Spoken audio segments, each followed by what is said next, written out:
And then also keeping God strong in your life. Wow. Praying, going to church. A lot of people say, oh, I don't want to go to church. No, you need to be in an atmosphere that surrounds you with the positive things and values that you need to be around. So knowing that it's not your fault and just pressing on, doing what you know you need to do, being involved in church, being involved with positive people.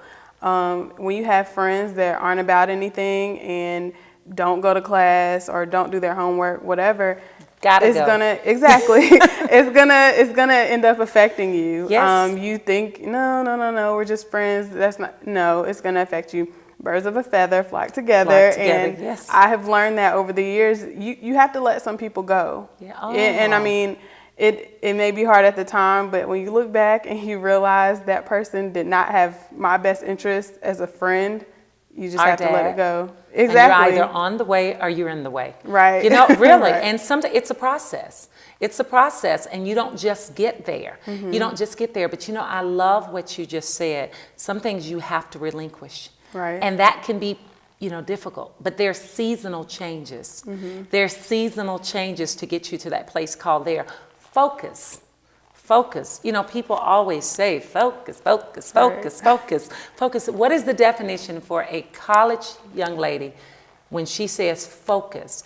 Tell the audience, what does focus look like for a college young lady? Now, you did say making sure that how do you walk together except you agree, being on the same accord, being like-minded.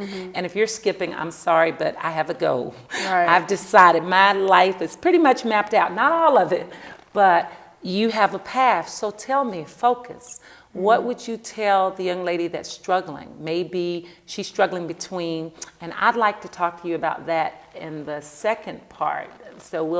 But tell us a little bit about focus and what that means to you. Okay, well, focus to me, it can mean a lot of things. Okay. But I just think it means knowing what goals you have and knowing how to get there. Anybody can set a goal, but not everybody accomplishes them. Yes. So set your goals, think about and plan out the steps that you have to take to get there, and then execute them. Like I said, you can want to be successful, but in the end, you're the only one who can actually do that. And even with the friends thing, it may just be that your friend wants to go out to eat. Yes. And you have class or you have to work on a project that's due 8 o'clock in the morning. I'm sorry. You need to eat a sandwich Yes. and just stay in or something, but you have to prioritize. Right. You have to prioritize. You have to sacrifice. I mean, even though, going out to eat is not that large of a sacrifice, you do like to socialize in college. You want to go out. You want to be with your friends, but there are times where you have to say, hey, I can't do it. Yes. So. Yes. Wow. You have a huge maturity level. Huge. Now, what's interesting is you're very grounded. You are no nonsense. And I think sometimes, as you stated, your mom being there, and two people oftentimes don't speak the same language. And what about college? Let's talk about college and some of the decisions that maybe your mom played a role in relative to your wanting to pursue college. Was it a situation where your mom said, you really have to go to college, or did she give you the freedom to make the choice, or what did that look like in your home? I think that she definitely gave me the choice because she realizes that we are two different people. And we do have, even though we're mother and daughter, we are destined for two different paths. And you probably used that saying on your mom.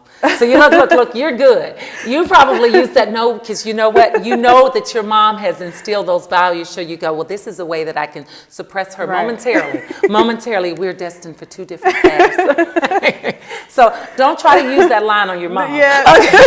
Okay. A mom will know that's a line, but that was a good line.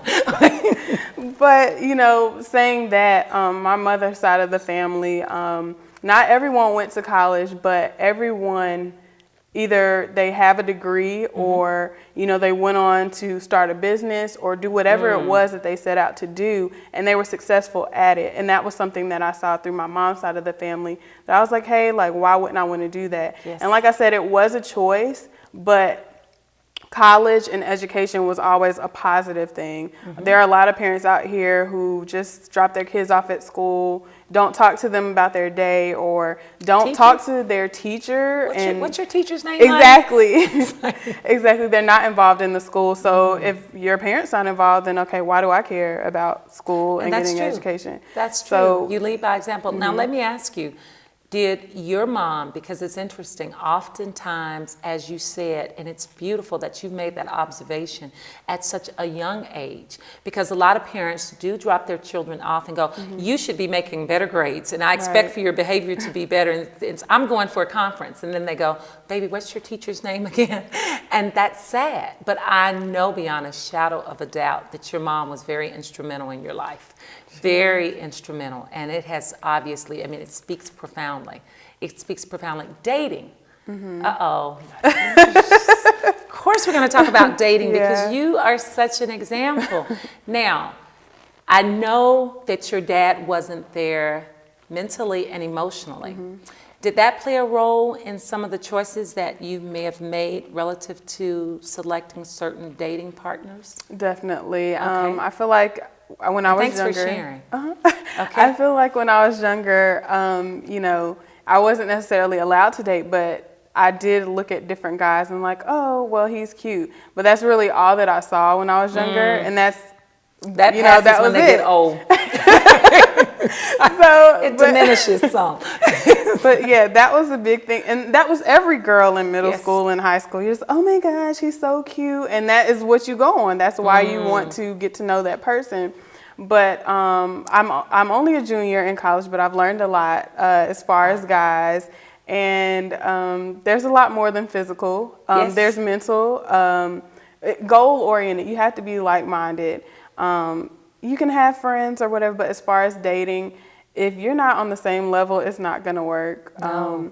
If he's not, you know, going to class, doesn't make good grades, or doesn't strive to do better when he makes bad grades. You may fall in love with him, and that's the image that's going to be leaving your house. So I don't think so. Exactly. And I'm the type of person that I'm not going to take care of a man. Good for you. I'm not saying that my future spouse has to have a degree, but he has to have a plan. He has to know what he's going to do, because I'm not going to be the only one contributing, kind of thing. We need to be on the same level.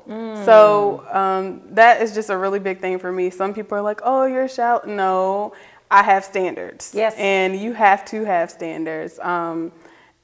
People always say the world is getting crazy. Well, it is, and that includes cute guys. Yes. So yeah, it's a lot more than just the physical. You have to look at, you know, what type of person they are. How do they treat their mother? That's how they're going to treat you. So you go home and you check out the way he talks to his mom. Good for you. Good for you. It's good for you. Absolutely. Now, let me ask you. You stated that you and your dad don't have a good relationship. Did you measure some of the qualities and the absences that you had in you and your dad's relationship to some of the guys that you dated? Definitely. I feel like I was able to compare. I feel like when you're at the beginning stages of a relationship, it's all, of course, it's all good because he's cute. And you know, then he works out. And then you go, but I haven't seen you praying. And was that you walking across the campus? Did you skip the 11 o'clock class? No. But no, I mean, really, like, I would just, you know, look at the two once, okay, let me go back. At the beginning, everything is okay. You're only looking from the outside. You still don't really know that person. So you're not really worried about everything underneath. But then when you see that things start to get serious, that's when you have to look, okay, does he have a job? Does he plan on getting a job? All these types of things. And I do feel like growing up that my father was more so focused on his job. And that can't happen in order to have a successful relationship. Just not being in the same mindset of family. And I don't know, just... Well, you said it. You said it. And I mean, that's huge. And certain things you don't have to expound on, but what you said was so significant. You go, well, my dad, his primary focus was his job. And that's okay. And a lot of times, certain things are removed from our life because there's a struggle. Because if your job is first, and I've got my carousel, I've got my prom, I have certain activities that I'm involved in. You know, we've got a teacher conference